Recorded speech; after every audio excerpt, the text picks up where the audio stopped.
You hear this a lot. I mean, it's very common, especially in self-help motivations. You need to be motivated, you have to have willpower, grit and perseverance are huge and important. And it's not that those qualities are not important. It's just that the way to develop them is different than what most people think. The people who appear to have the greatest self-control actually are just tempted the least. The way to get better willpower is to design an environment that tempts you less, not to say, let me just try harder. You build habits, and in the beginning you develop fluency and skill and ability, and things become easier. But after a little while, once a habit has been established, the downside of having a habit is that you can do it good enough on autopilot, which means that you start to overlook your mistakes. And that's kind of the challenge of continuous improvement. It's like a cycle. You know, it starts with awareness. If you're not aware of what your habits are or what your behavior is, you don't have a chance to change it. Then from that awareness, you go to deliberate practice, where you have to effortfully try and work to get better. And eventually, the thing that you were deliberately practicing becomes a habit and becomes automatic. But once it becomes automatic, that's not the end. You have to return to awareness. Probably the ultimate reason that habits are so important. It's true, like habits can help you earn more money or be more productive or lose weight. But in addition to the external results that habits provide, they also shape your sense of self. They are the engine or the avenue through which you learn to believe things about yourself. Like sometimes people will say stuff like, fake it till you make it. But fake it till you make it is asking yourself to believe something without evidence for it.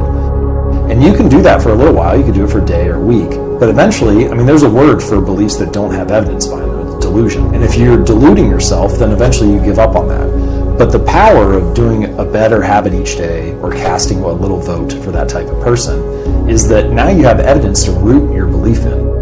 I think there are a few core habits that are going to serve everybody and certainly serve me well. So exercise is a huge one. The ultimate meta habit is reading. Because if you build a habit of reading, you can solve pretty much any other problem. You learn how to be a better podcaster, you can read about that. You want to meditate, you can read about that. You want to learn how to make more money, you can read about that. And so what you need is to develop a habit of reading, and then whatever problem you're facing at the time, you have a method for solving that. Writing, for me, is huge. I don't actually know what I think about something until I write about it.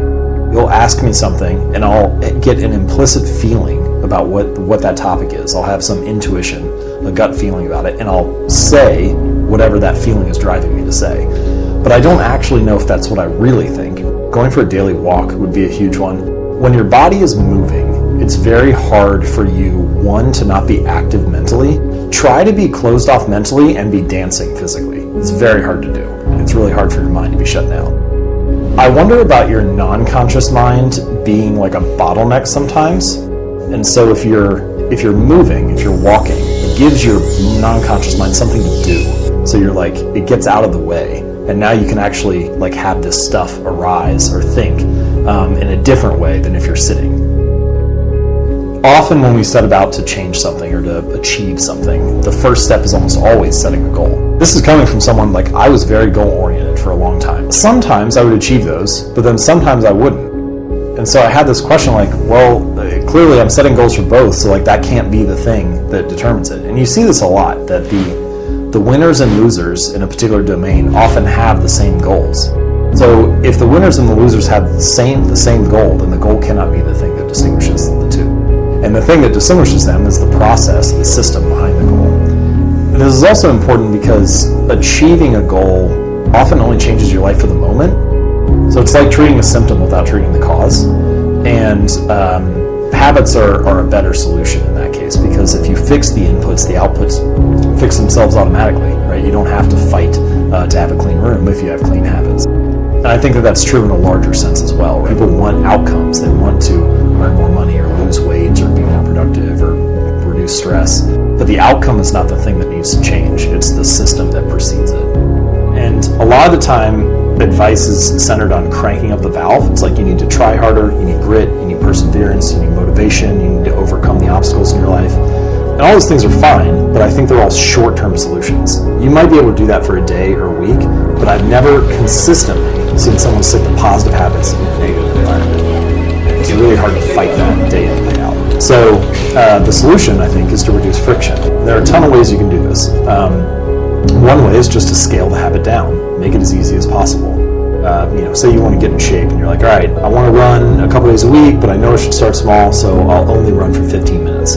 But even that is like way bigger than what I'm talking about.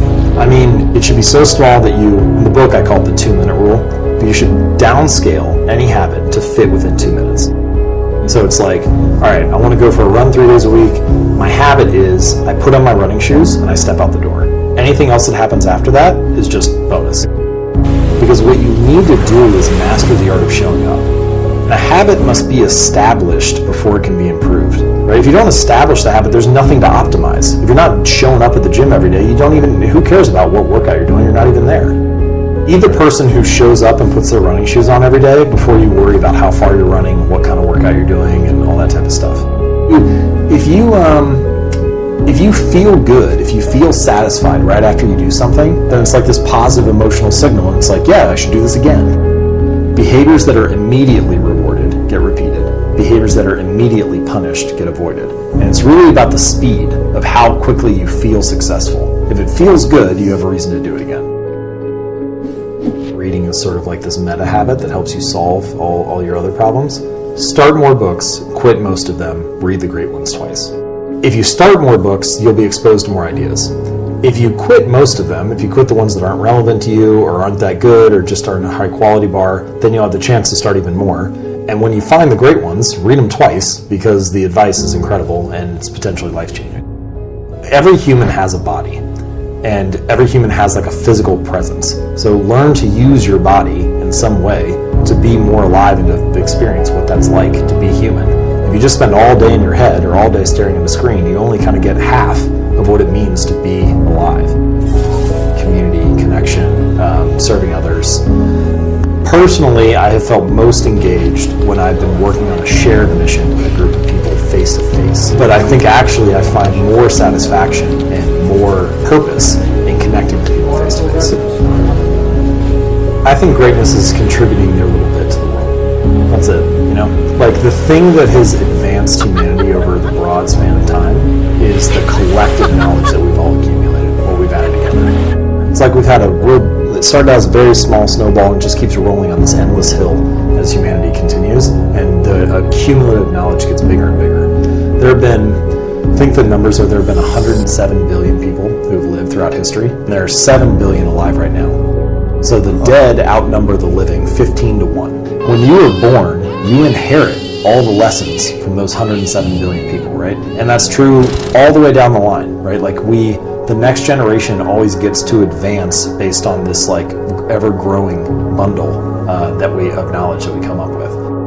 And so if you, at some point throughout your life, can add just a little bit to that bundle, the rest of humanity is better for it.